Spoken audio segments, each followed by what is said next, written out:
नमस्कार। इन खबर में आपका स्वागत है।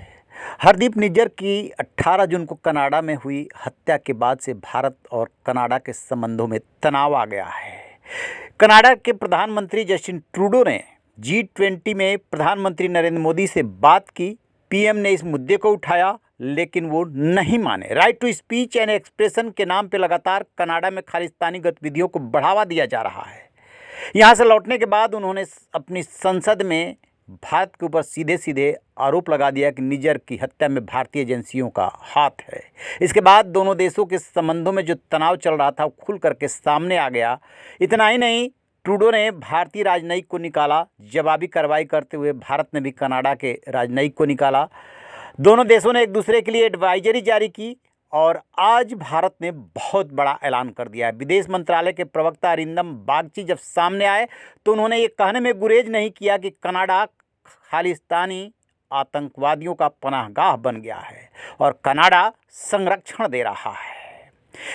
कनाडा के लोगों के लिए, जो वहाँ के नागरिक हैं, भारत ने अस्थायी रूप से वीज़ा बंद कर दिया है। इसके बाद हड़कंप मचा हुआ है। एक सवाल ये है कि क्या भारत के जो लोग कनाडा में रह रहे हैं उनको भी वीज़ा नहीं मिलेगा, उनके भी आने में दिक्कत होगी?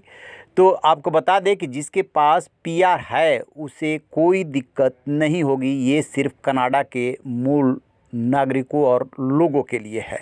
इसके बाद सवाल उठ रहे हैं कि भारत का अगला कदम क्या होगा और कनाडा क्या कर सकता है। तो आपको बता दें कि भारत के पास कनाडा की एक ऐसी कमज़ोर नस है जिसके दबाते ही वो बिलबिला उठेगा। उसकी इकोनॉमी का अंतर्राष्ट्रीय छात्रों पर निर्भर होना बहुत बड़ी बात है। इसमें भी भारतीय छात्रों की संख्या बहुत ज़्यादा है जो मोटी फीस दे करके वहाँ पढ़ाई करते हैं। भारत को भी अंदाजा है कि कनाडा के मामले में वो बड़ा कदम उठाने की हालत में है। इस मामले में अगर भारत ने फैसला लिया तो कनाडा की सांस बंद हो जाएगी। दोनों देशों के संबंध ज़्यादा खराब होते हैं तो भारत अपने यहाँ से छात्रों के कनाडा जाने पर प्रतिबंध लगा सकता है। जानकारों के मुताबिक ऐसा होते ही कनाडा की प्राइवेट यूनिवर्सिटी जिन्हें सरकार से मदद नहीं मिलती, उनके सामने बहुत बड़ा संकट आ जाएगा। एक्सपर्ट्स के मुताबिक हर साल अंतर्राष्ट्रीय छात्र कनाडा की इकोनॉमी में $30 बिलियन का योगदान करते हैं। अगर भारत ने अपने छात्रों पर प्रतिबंध लगाया तो इस सेक्टर के लिए ये एक बड़ा झटका होगा। यहाँ के विभिन्न इलाकों में रहने वाले भारतीय छात्र वहाँ पर किराए के रूप में मॉर्गेज का भी एक बड़ा योगदान करते हैं। कनाडा के ऑडिटर जनरल बोनी लिसिक ने पैसे के मामले में अंतर्राष्ट्रीय छात्रों पर निर्भरता के खतरे गिना चुके हैं। 2021 के रिपोर्ट में बताया गया था कैसे वहाँ पर जो अंतर्राष्ट्रीय छात्र पहुँचते हैं इकोनॉमी को बूस्ट करते हैं। बताया जा रहा है कि वहाँ पर कुल 8 लाख अंतर्राष्ट्रीय छात्र आते हैं और उसमें से जो है 40% छात्र जो है भारत के होते हैं। तो अंदाज़ा लगाइए कि यदि भारत ने अपने छात्रों के जाने पर वहाँ प्रतिबंध लगाया तो फिर क्या स्थिति होगी कनाडा की। कुछ अंतर्राष्ट्रीय आर्टिकल्स में भी इस बात का जिक्र है जिसमें लिखा गया है कि भारत कनाडा के बीच बढ़ते तनाव के चलते वहां आने वाले भारतीय छात्रों की संख्या कम हो सकती है।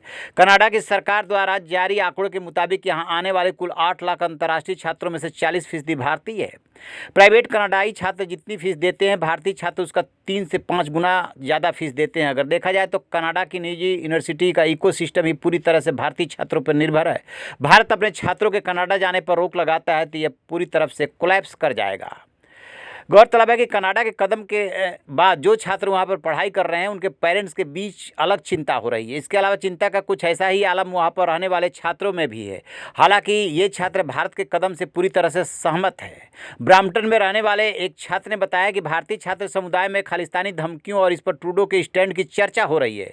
लुधियाना का छात्र फिलहाल वर्क परमिट पर कनाडा में और परमानेंट रेजिडेंस के लिए इंतजार कर रहे छात्र के मन में भी ढेरों सवाल है, लेकिन वो भारत के बढ़ते कदम और हालिया रेस्क्यू ऑपरेशन को देखते हुए कॉन्फिडेंट है कि जिस तरीके से यूक्रेन से भारत ने अपने छात्रों को निकाला, यदि कोई संकट पैदा होता है तो कनाडा से भी अपने छात्रों को वापस बुला लेगा।